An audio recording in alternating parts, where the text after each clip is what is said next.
Tim Kontrasi News telah merangkum berbagai sumber bahwa di cerita asli KKN di Desa Penari terdapat 14 orang. Namun pemilik akun Twitter Simpleman menulis dan meralat jumlah menjadi 6 orang. Semua itu karena si penulis ingin fokus pada cerita. Mereka adalah Widya, Ayu, Nur, Wahyu, Bima, dan Anton. Simpleman menuturkan KKN di Desa Penari terjadi dengan latar tahun 2009. Namun beredar teori di kalangan warganet bahwa KKN di Desa Penari terjadi pada tahun 1996. Bahkan saat tim On The Spot Trans 7 menelusuri tempat menuju ke sebuah desa yang diduga dusun desa yang dipergunakan peserta mahasiswa KKN di Desa Penari. Sama dalam kisah KKN di Desa Penari untuk menuju ke dusun, harus menggunakan sepeda motor. Bersama beberapa warga desa menembus hutan dengan menelusuri jalan setapak dan tanah yang tidak rata dan berkelok-kelok. Namun, saat adanya peserta KKN terjadi, warga setempat yang diwawancarai tim On The Spot mengatakan bahwa desa yang ditelusuri tadi pernah diadakan acara KKN sekitar tahun 1995 atau 1996-an. Perkataan menarik lainnya, saat pemilik akun Simpleman diwawancarai MD Picture mengatakan bahwa dirinya mendapatkan sumber cerita tersebut dari teman mamahnya. Ini penuturannya. Dan waktu pertama kali saya dengar cerita KKN ini, saya pikir ada satu bagian yang ingin saya bagikan tentang adat kalau kita berkunjung ke tempat baru. Cuma dari motivasi itu saya pertama kali membuat cerita KKN. Mengalir aja begitu aja.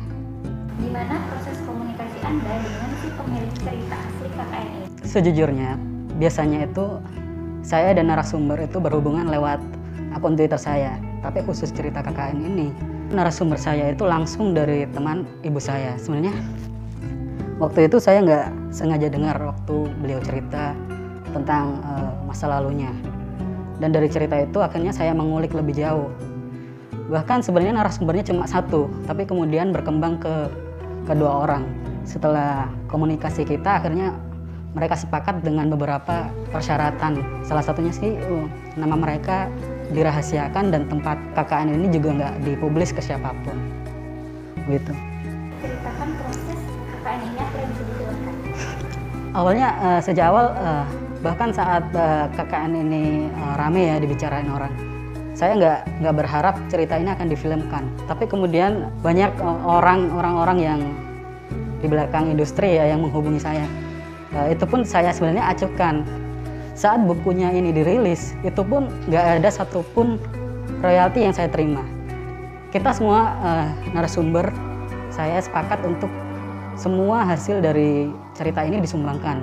Dan emang saya nggak terima sepersen pun dari royalti buku.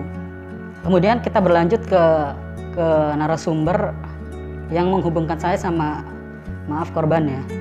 Dan kemudian kita sepakat untuk bisa diangkat di film, tapi dengan syarat ini pesan yang paling ingin disampaikan adalah pelaku KKN berikutnya mungkin tidak melakukan kesalahan yang sama seperti itu. Badok ini kan bagus, ini short.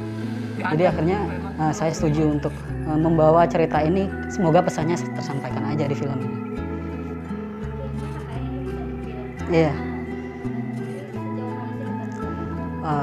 Awalnya saya terlibat tentu aja dalam pembuatan skrip ya dengan beberapa teman dari industri.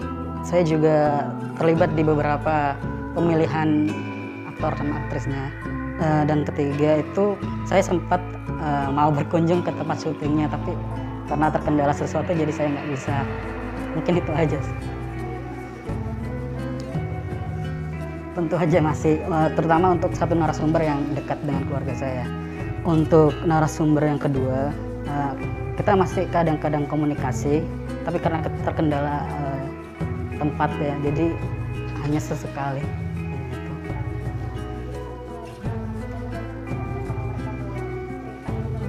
Sudah, sebenarnya nggak ada keberatan dari pihak masing-masing, bahkan keluarga korban ya.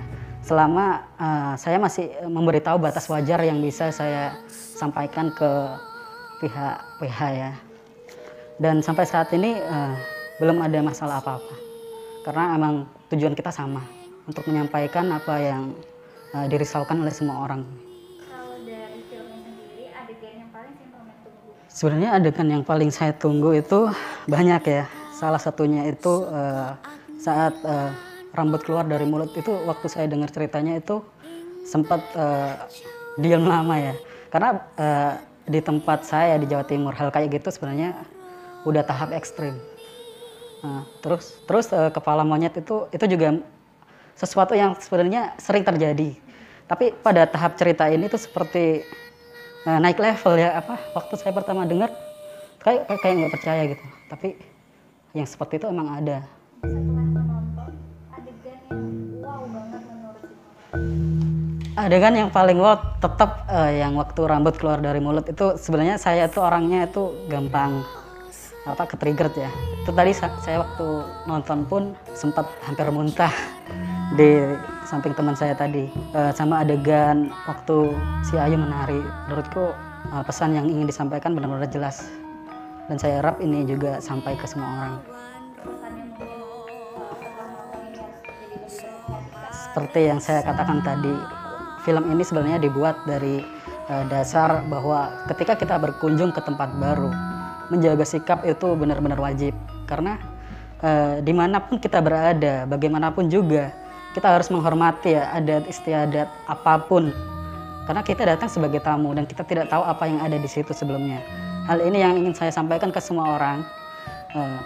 Jangan pernah melanggar pantangan atau larangan ketika berada di suatu tempat, karena kita tidak tahu apa resiko yang bisa kita terima. Karma itu memang ada.